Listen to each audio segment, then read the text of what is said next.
Well, hello and welcome back to Proud Primerican Productions. I am, of course, your host and your instructor, Glenn H. Boyd, the Proud Primerican. And guys, I'm excited about having another opportunity to bring to you some information that I believe is going to help catapult you into the great success that you're looking for. Now, of course, we say every week that we are obsessed, is the word we're going to use, obsessed with showing you and sharing with you information that will lead to success. So today we're going to be sharing with you something that I believe that if you pay attention and apply what you're seeing, it's going to absolutely be like a quantum leap for you, because this is something that when I saw it back in 1987, revolutionized the way I thought, right? And so guys, let's get started. Again, I want to remind you of a couple things we've already covered.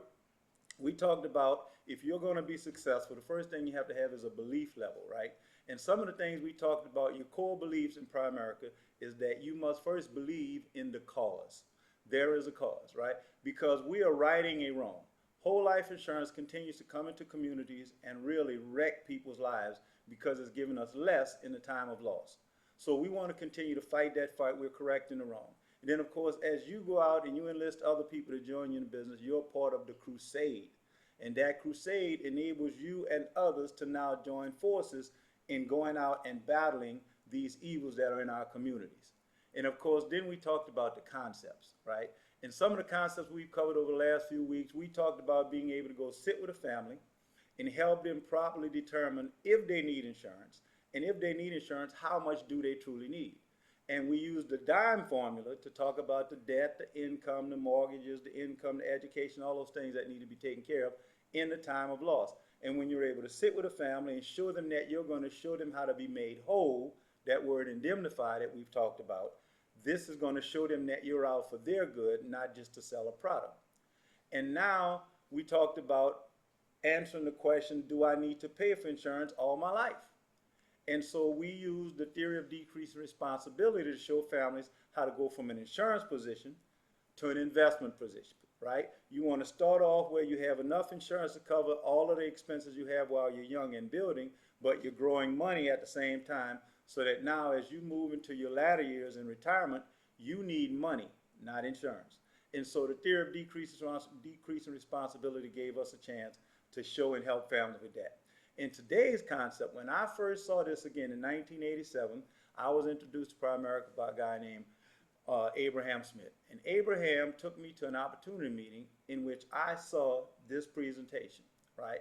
And this was one of the things that, again, revolutionized my life. Now, before we get started, I've asked you guys to go online, go on to Amazon, get the whole truth about whole life, purposely perpetuated poverty. This book is going to help you as sort of one of our guides as we go through these lessons. Today's lesson actually is going to be found in this book, The Whole Truth About Primerica. Proud to be a Primerican. Again, in chapter 4, we're going to be looking at this concept that we're looking at today. And then, guys, this is the guy that actually introduced us to that concept.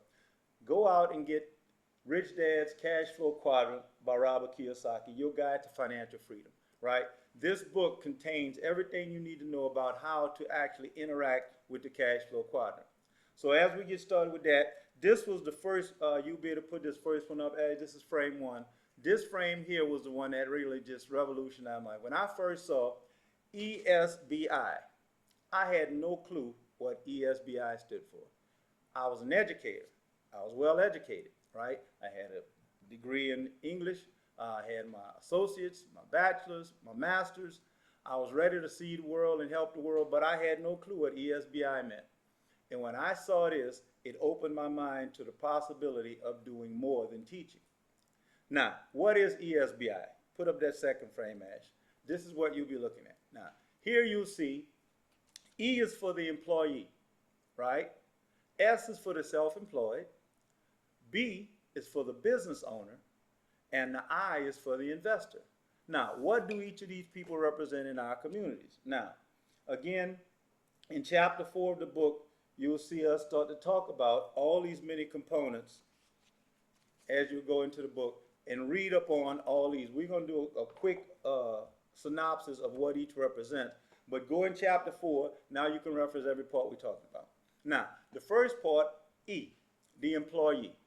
Everybody knows what an employee is. Matter of fact, unfortunately, in North America, we are kind of almost coached into being employees because as young people, we're told to go to school, get a good education, and then get a good job. Well, what is a job? Well, a job is simply a position, right? See, when you're an employee, you do not demand or command what you get paid. The position kind of tells you what you will be paid, right? As a teacher, I knew exactly what I would make every year of my career. It was scripted out.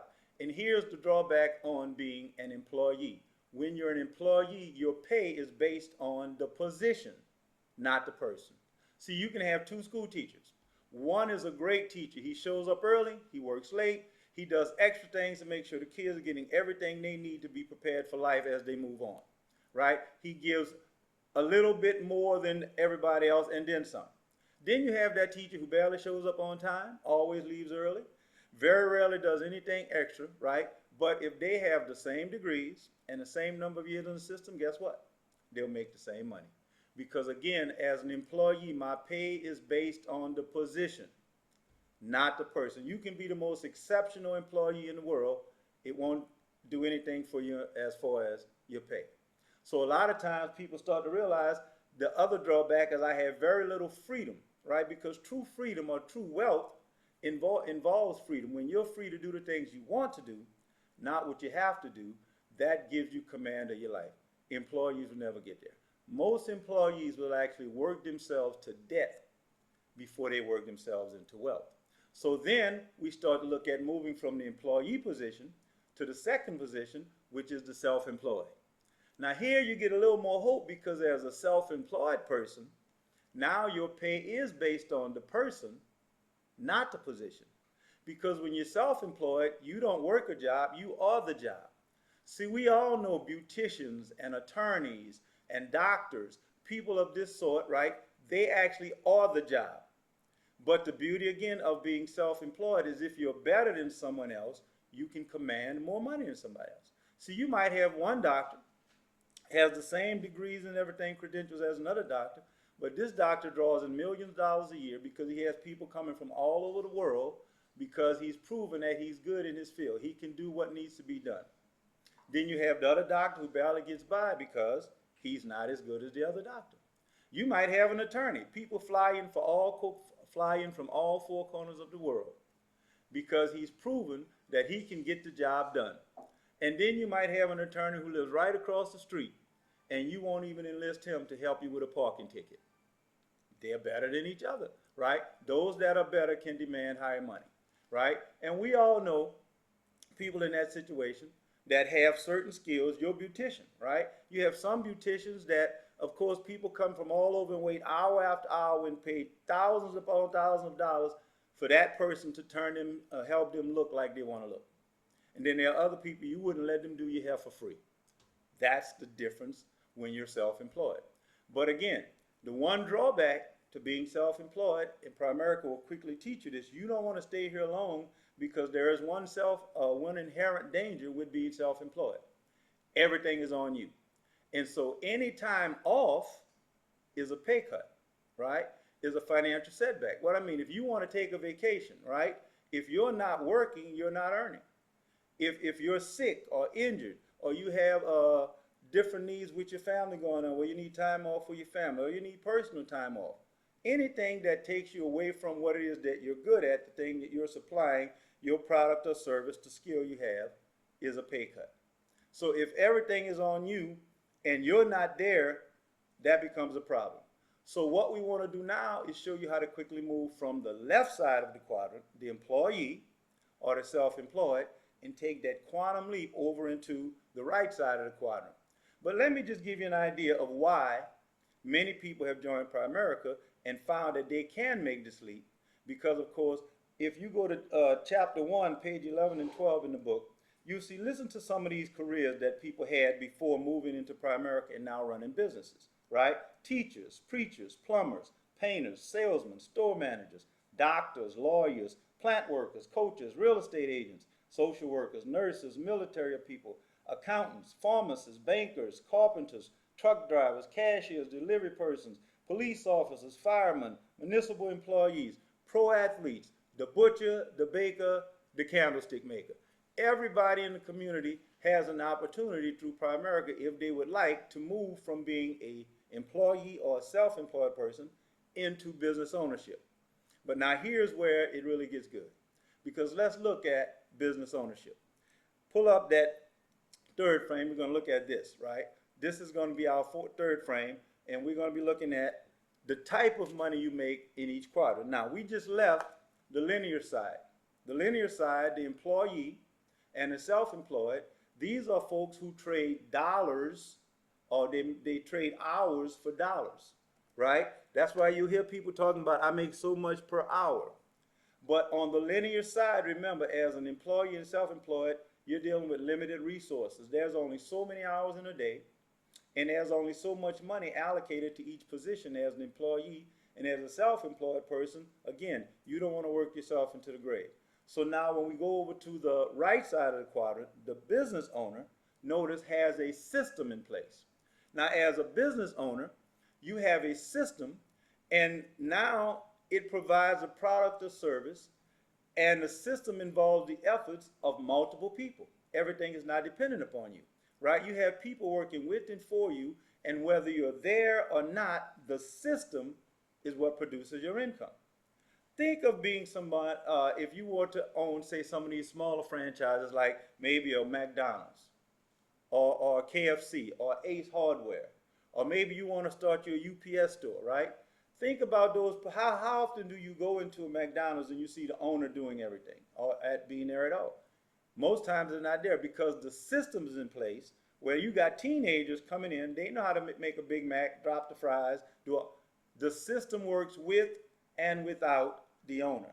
That owner can be somewhere else, venturing off into other business ventures, starting other streams of income, or spending time with his family or the people he loves, because he's not tied down with the load of bear where he has to do everything, right? Or even think of some of these larger companies like a Walmart or Ford or Marriott.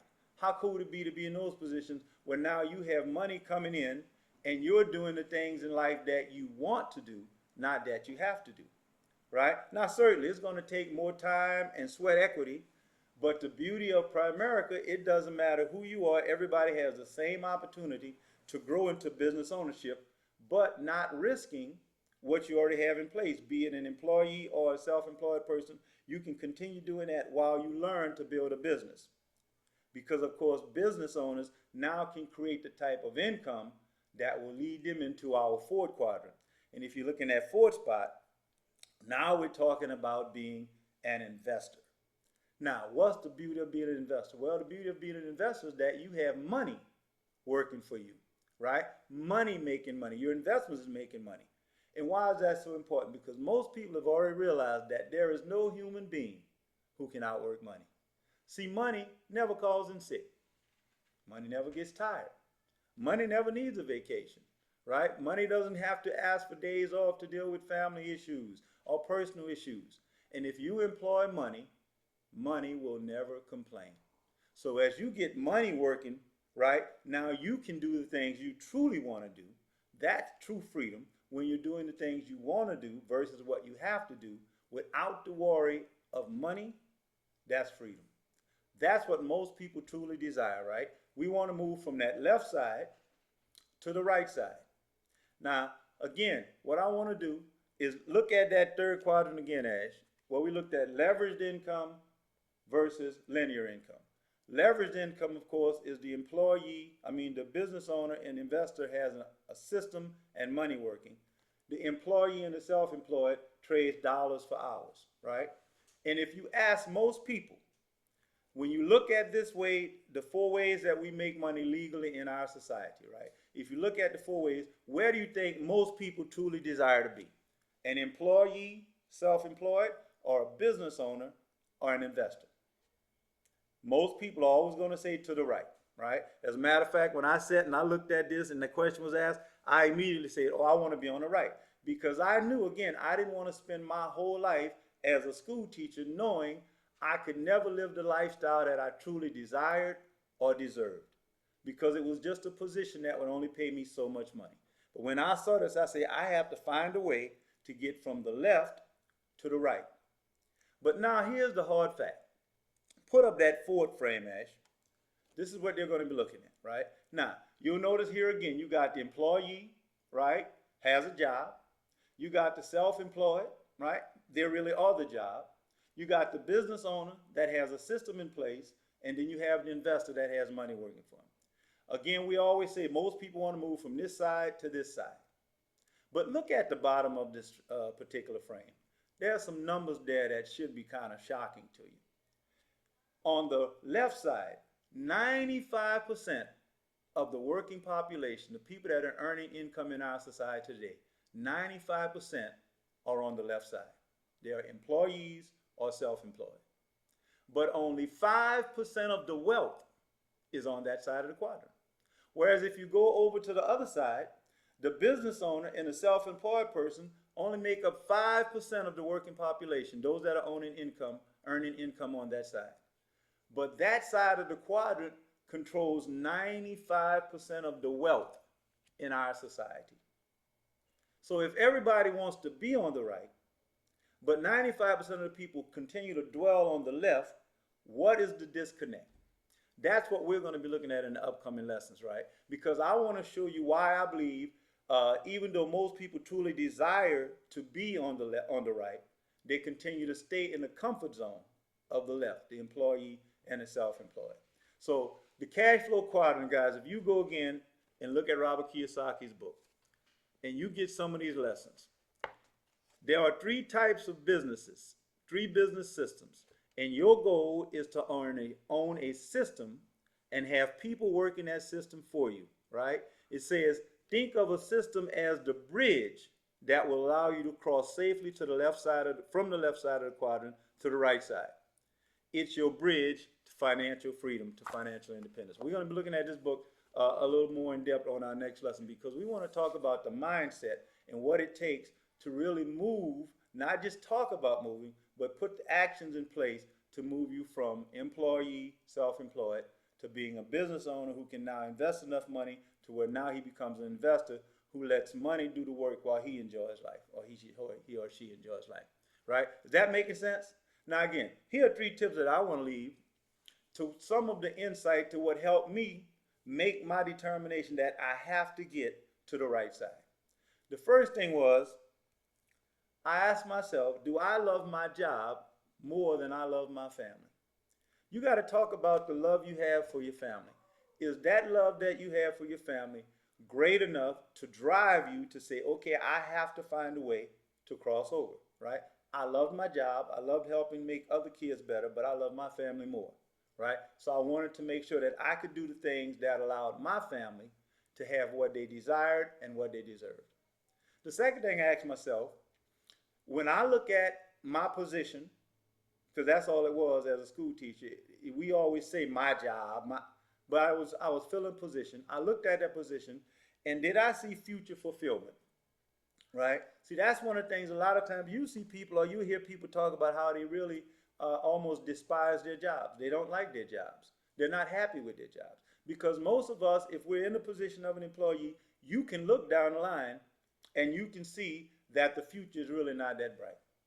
Staying an employee, you will always stay limited.